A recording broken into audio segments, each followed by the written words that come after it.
Kind of reminded me of Attack on Titan in that sense.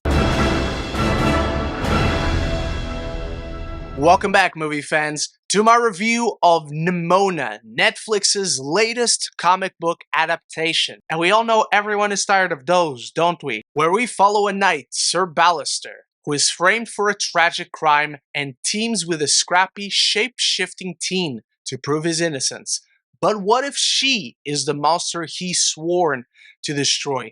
And that's about as accurate a premise as I can give without diving into specifics, because I myself walked into this film knowing basically nothing apart from what the teaser trailer gave us. I had never heard of the graphic novel it was based on. Simply, one of my good friends told me it was one to watch, and so I did. And in general, I had a really good time with this film. I love how it swiftly just brings you into this world where it's modern, but it has all these classic elements to it, where the police force are knights that fight with swords. They are sworn in this huge ceremony that everyone attends.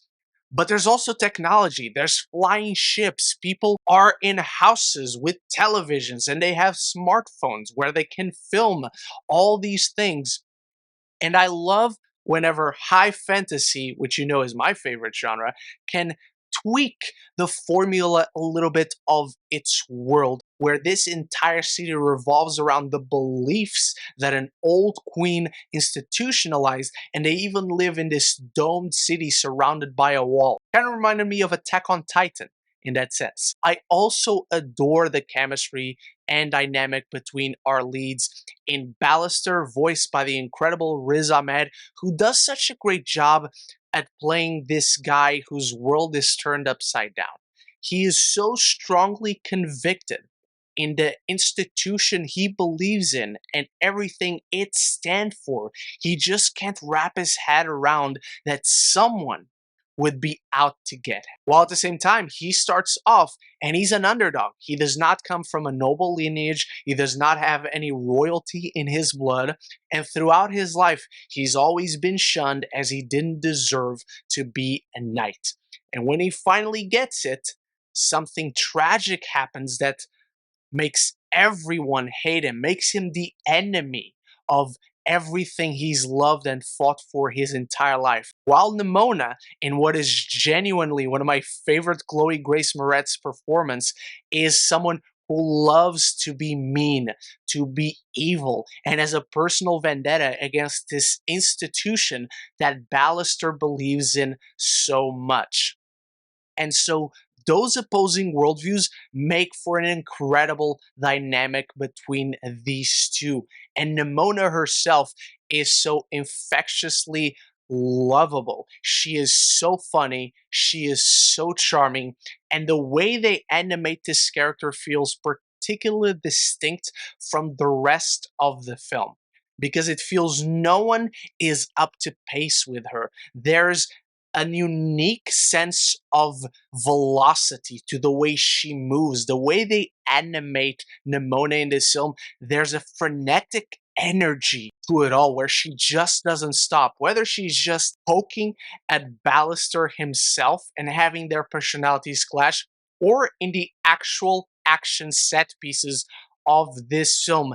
There's a cadence to it that just doesn't stop, and it's incredible to see. All the animators working in this film did a fantastic job at making her distinct from everyone else, not only in the way she literally looks, but in the way she moves around. She flows throughout these action set pieces. They are so incredibly put together. The cinematography, there's such a fluidity of movement to Nimona and the movement of the quote-unquote camera. These gigantic set pieces that feel so fluid, so in the moment, despite you watching animation and knowing there were hours and hours of work put into all the little details. But to me, it's really the moments between these two characters that work the best.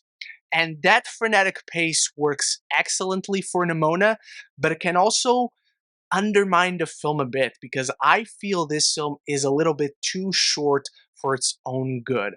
Those more intimate personal moments between characters, those more important beats for the story, just don't feel like they have enough time to breathe. Whether it's little things that Ballister discovers about Nimona or the other way around, whether it's the relationship that Ballister loses at the beginning of the film because of the crime he's framed for, or even the world building that, apart from the opening sequence, gets shafted to the background and doesn't get too much more development, which can also be said for the villain in this film.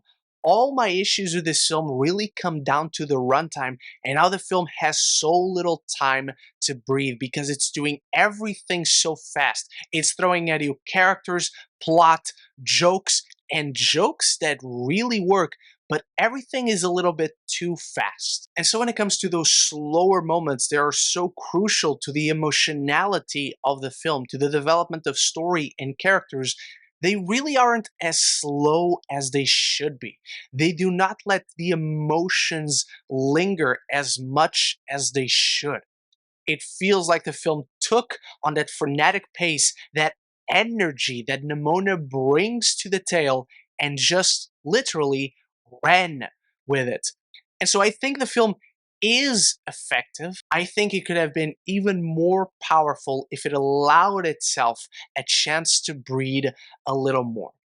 Because it's also one of those films that can get a little bit too familiar the further it develops, but as long as you can pull out a formula well, it's still effective. It has all these elements that the more you connect these clues the film gives you, because essentially it plays as a mystery and the structure works for the film, but it just doesn't slow down enough.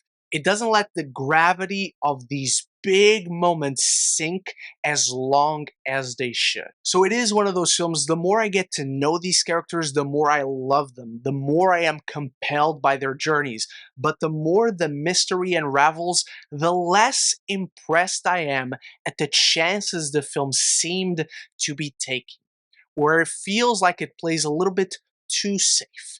It feels like it undermines its own potential, and it doesn't get as nuanced as it promised to be.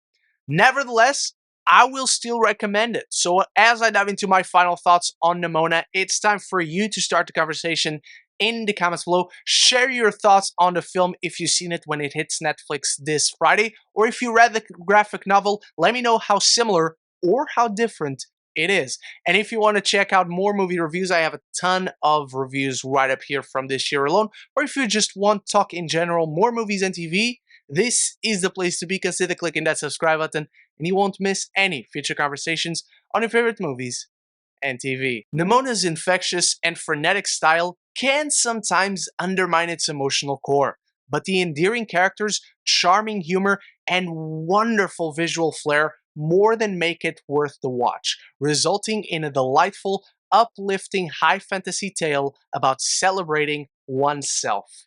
I'm giving Nimona a B. Thank you so much for watching. Remember to start the conversation in the comments below with your thoughts on the film or the graphic novel, and big shout out to my channel members for always supporting the channel. I'll be back very soon with more videos, and so until the next one, love each other and love the movies.